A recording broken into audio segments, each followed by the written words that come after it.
যাক, এখন তোমাকে অনেক কমফোর্টেবল লাগছে।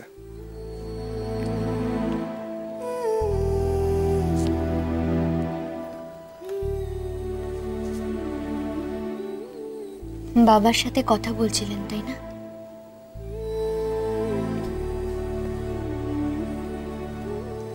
কি বলবে বলছিলে?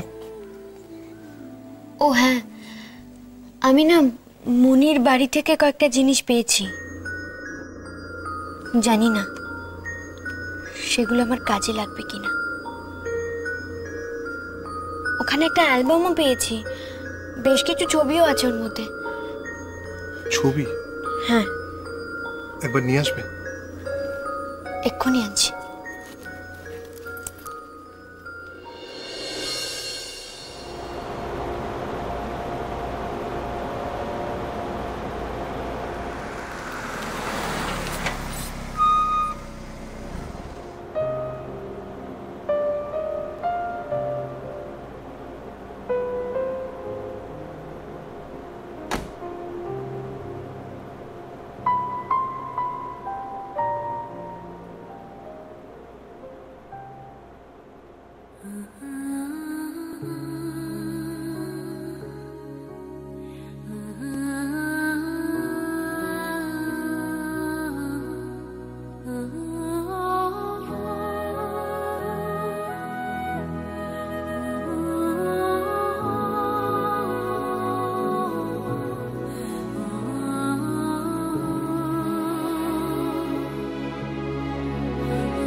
ছবিগুলো দেখে তো তোমারই মনে হচ্ছে।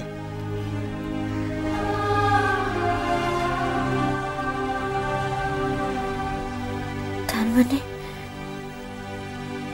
ছোটবেলায় আমি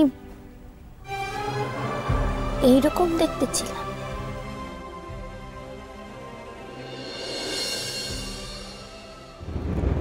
দিয়া, আমার দিয়া মা।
স্যার।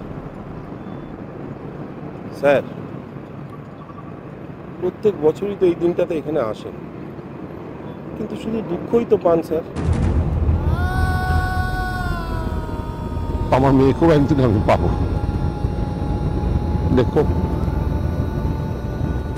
সেদিনকার সবাইকে পেয়েছিলাম জানো, কেউ মৃত, কেউ আহত, পাইনি শুধু আমার দিয়ে আমাকে। কোথায়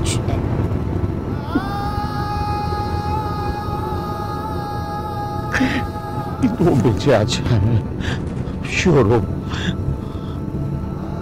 আমার যে বিশ্বাস, ওকে আমি একদিন খুঁজে পাবো, দেখে নিও।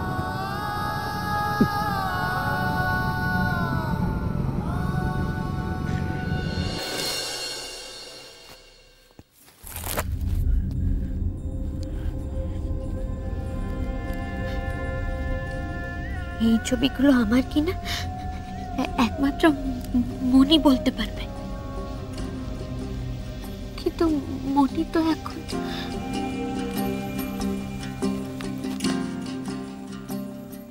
আরেকজনে তো বলতে পারবে। কে? মামা। মানে অখিল বাবু?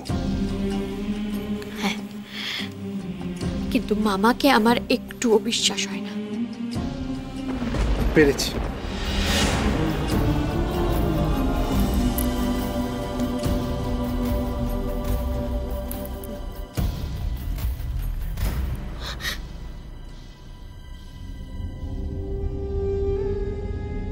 ছবিটা এতটা ঝাপসা হয়ে গেছে কেন? মনে হচ্ছে কেউ যেন জল দিয়ে মুছে দিয়েছে। তিনজনের একজনকেও চেনা যাচ্ছে না, এতটাই ঝাপসা।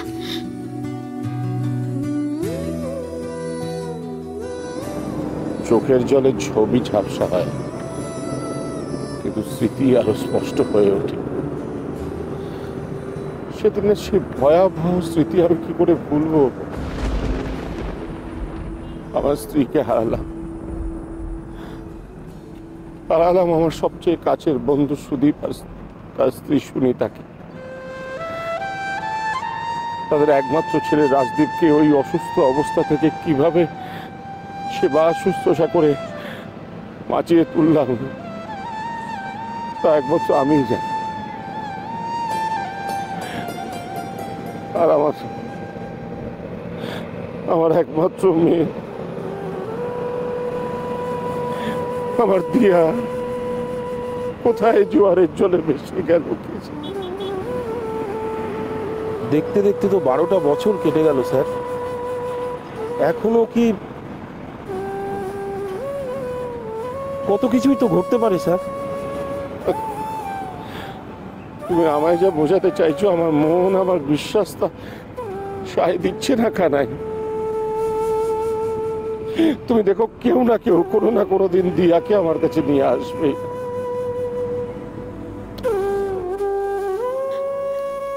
আমার মা বাবা বেঁচে আছেন কিনা আপনি এতটা শিওর হচ্ছেন কি করে? থাকারই তো কথা। কি আর বয়স হবে ওনাদের?